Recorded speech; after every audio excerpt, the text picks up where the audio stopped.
امام حسن رضی اللہ تعالیٰ عنہ کی بات ہو رہی تھی تو آپ کے کمالات اتنے ہیں ناظرین، ایک سلسلہ اور اتنی بزرگ ہستیوں کی بات تو سمجھ لیں بس برکت ہی ملنی ہے انشاءاللہ۔ برکت تو خیر تھوڑے ذکر میں بھی مل جاتی ہے، لیکن بہت بڑے نام ہیں، ان کے ذکر خیر کے لیے تو ہم کئی دن تک بولتے رہیں تو الفاظ ختم ہو جائیں گے۔ امام حسن کی شان میں ایک اور بات بتاؤں کہ امام حسن نے 25 بار حج پیدل کیے، پیدل حج کو آئے مدینہ منورہ سے مکہ کے لیے، اور آپ کی تواضع اور اخلاص اور ادب کا یہ حال ہوتا کہ آپ پیدل حج کو بھی آتے، رکعت بھی طاری ہوتی اور غریبوں کے ساتھ بھی بیٹھ جایا کرتے، غریبوں کے ساتھ ان کی دعوت کیا کرتے۔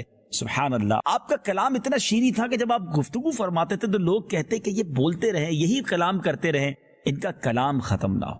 اتنا بڑا مقام ہے مگر سافٹ سپوکن تھے، بہت کمال کا کلام کرتے، نرمی تھی، شفقت تھی، مہربانی تھی، سخاوت تھی۔ اور سخاوت کا عالم تو یہ تھا کہ 2 بار اپنا کل مال اور 3 مرتبہ نصف مال 50% مال اللہ کی راہ میں آپ نے خرچ کیا۔ اللہ اکبر، یہ سخاوت، جبھی تو ہم نے کہا یہ گھرانہ میرے حضور کا ہے، یہ چمنستان کرم کے چمکتے ہوئے پھول تھے، نبی پاک کی تربیت کا شاہکار تھے۔ اب بات کرتے ہیں امام علی مقام امام حسین رضی اللہ تعالیٰ عنہ۔ سبحان اللہ سبحان اللہ، آپ کی ولادت 5 شعبان کو سن 4 ہجری میں مدینہ منورہ میں ہوئی۔ نبی پاک علیہ الصلوۃ والسلام نے آپ کا نام حسین اور شبیر رکھا۔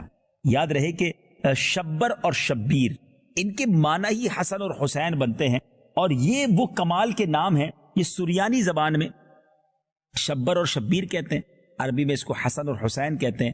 اور یہ نام، بڑی کمال کی بات بتانے جا رہا ہوں کہ اس سے پہلے یعنی ان دونوں کو رکھنے سے پہلے دنیا میں کسی کے نام نہیں رکھے گئے تھے، یہ جنت سے نام آئے ہیں۔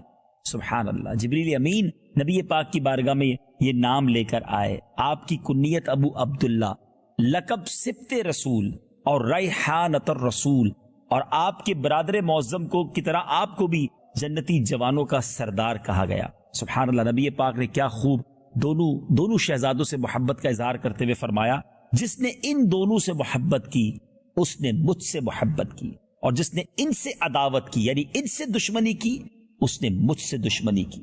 اللہ اکبر، کیوں نہ ساری دنیا کے عاشقان رسول اہل بیت سے محبت کا اظہار کریں، اور ان سے تو ہمیں بے حد پیار ہے۔ جو آقا کی آنکھوں کے تارے ہیں وہ ہمارے سر کے تاج ہیں۔ سبحان اللہ، وہ شاعر کہتے ہیں نا کہ میں تو پنجتن کا غلام ہوں، مجھے عشق ہے تو حسین سے۔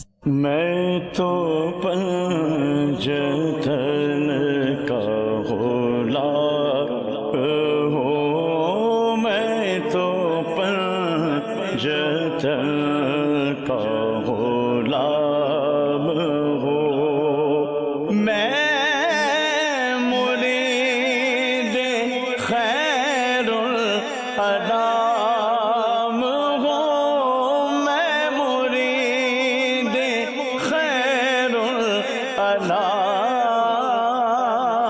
ہوں، میں تو پنجتن کا غلام ہوں، میں تو پنجتن کا غلام ہوں، مجھے عشق ہے تو خدا سے ہے،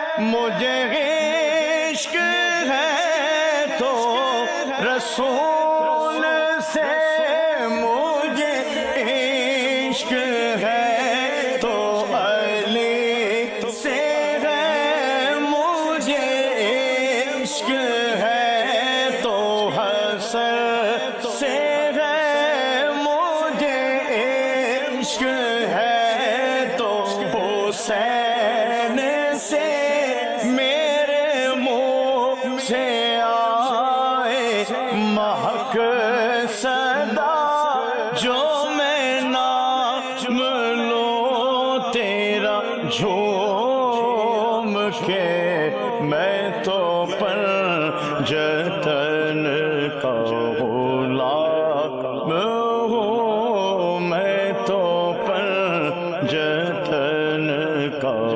غلام ہوں۔ اللہ اکبر، مرتبہ کیسا ہے۔ ایک بار نبی پاک نے فرمایا یہ دونوں عرش کی تلواریں ہیں۔ ناظرین ذرا سوچئے کس کی زبان سے ہم بات سن رہے ہیں۔ نبی پاک کی حدیثیں، پیارے آقا کے یہ فرامین حسنین کریمین کی عظمت اور بلندی کا پتہ دے رہی. امام حسین کے بارے میں نبی پاک فرماتے ہیں الحسین منی و انا من الحسین، حسین مجھ سے ہے اور میں حسین سے ہوں. سبحان اللہ سبحان اللہ. اور کس قدر پیار تھا کہ ایک بار نبی پاک علیہ الصلوۃ والسلام کے داہنے زانو پر امام حسین اور بائیں پر پیارے آقا علیہ الصلوۃ والسلام کے اپنے صاحبزادے حضرت ابراہیم رضی اللہ تعالیٰ عنہ موجود تھے.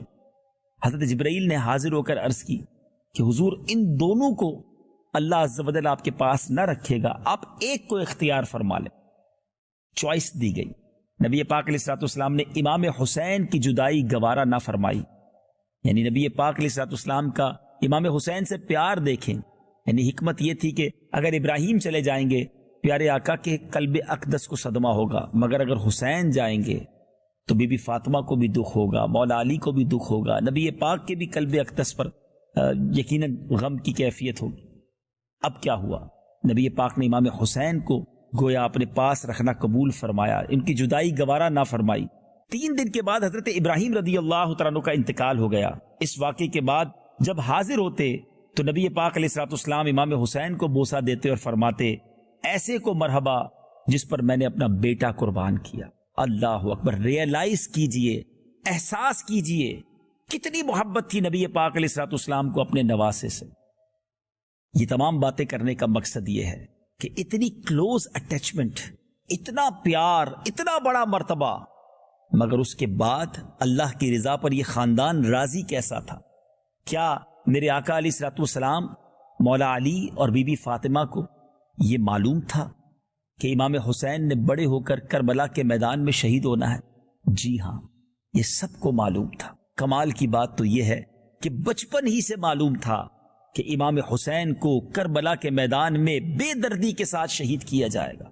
اور یہ میں ایسے ہی نہیں کہہ رہا، آئیے میں آپ کو چند روایتیں سناؤں تاکہ یہ عجب بات آپ کو معلوم ہو جائے کہ یہ جوانی میں ایک نارمل اچانک انسیڈنٹ نہیں ہوا تھا، یہ اچانک کوئی واقعہ نہیں ہوا، یہ کوئی حادثاتی واقعہ نہیں ہے. پریپیئر تھے، تیار تھے، آگاہ تھے کہ یہ ہونے والا ہے.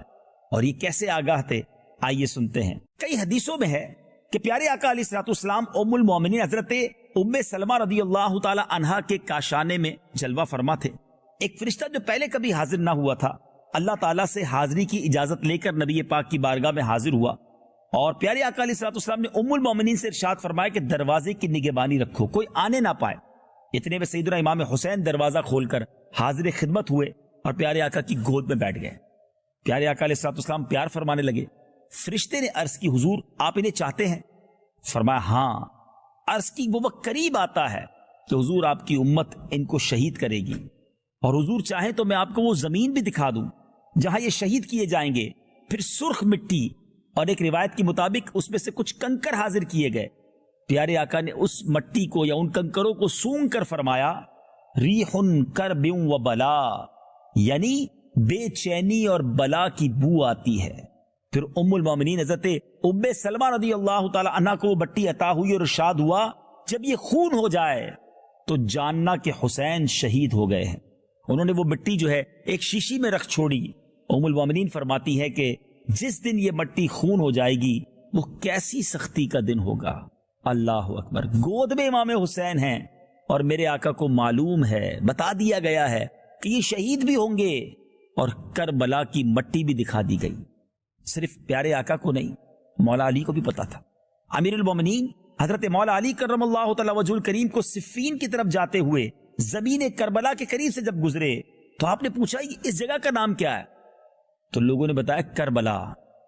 آپ رونے لگے. مولا علی کرم اللہ تعالی وجہ الکریم اتنا روئے کہ زمین آنسوؤں سے تر ہو گئی. پھر فرمایا میں نبی پاک علیہ الصلوۃ والسلام کی خدمت میں حاضر ہوا، حضور کو روتا پایا. میں نے سبب دریافت کیا کہ حضور آپ کیوں آنسو بہا رہے ہیں؟ میرے آقا نے فرمایا ابھی جبرائیل کہہ گئے ہیں کہ میرا بیٹا حسین فرات کے کنارے کربلا میں قتل کیا جائے گا.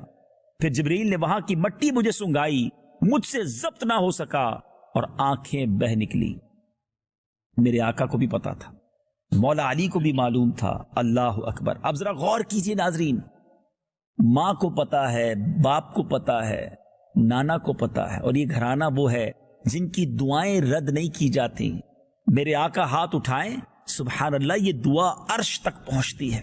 سیدی اعلیٰ حضرت فرماتے ہیں نا، اجابت کا صحرا، عنایت کا جوڑا، دلہن بن کے نکلی دعائے محمد صلی اللہ علیہ وسلم. میرے آقا تو وہ ہیں جب دعا فرمائے تو بارش برس جائے، دعا فرمائے تو بارش رک جائے. نبی پاک کی دعا سے بگڑوں کے کام بن جائیں. لیکن کبھی نبی پاک نے اللہ کی بارگاہ میں یہ دعا کی کہ یا اللہ امام حسین میرے نواسے کو اس مشکل سے بچا لینا، یہ کربلا کے میدان میں شہید نہ کیے جائیں، ان پر یہ آزمائش نہ آئے. کبھی مولا علی نے درخواست کی نبی پاک کی بارگاہ میں کہ حضور آپ حسین سے اتنی محبت کرتے ہیں، اللہ کی بارگاہ میں دعا کر دیجئے کہ میرے جگر کے ٹکڑے پر یہ تکلیف نہ آئے. کبھی بی بی فاطمہ یہ عرض کر دیتی، ماں تو ماں ہوتی ہے نا، کہ بابا جان حسین آپ کی اور میرے جگر کا ٹکڑا ہے، اللہ سے دعا کر دیں کہ حسین پر یہ آزمائش نہ آئے. اللہ اکبر.